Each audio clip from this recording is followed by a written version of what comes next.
ઊંધિયામાં જે મૂઠિયા નાખવામાં આવે છે તે આજે આપણે બનાવવાના છીએ.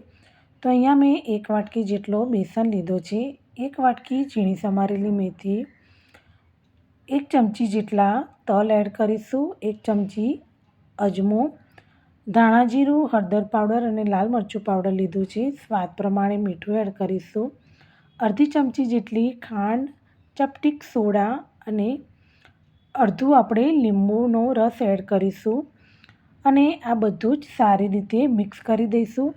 તો ઊંધિયામાં બધાને આ મૂઠિયા ખૂબ જ ભાવતા હોય છે.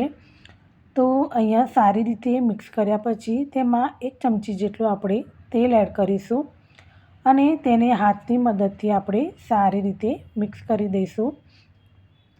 હવે આમાં 2 થી 3 ચમચી જેટલું પાણી એડ કરીશું અને તેનો લોટ બાંધીને તૈયાર કરીશું.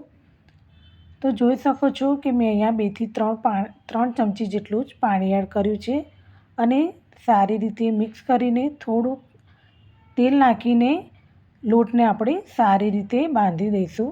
તો જોઈ શકો છો કે આપણો લોટ બંધાઈને તૈયાર છે.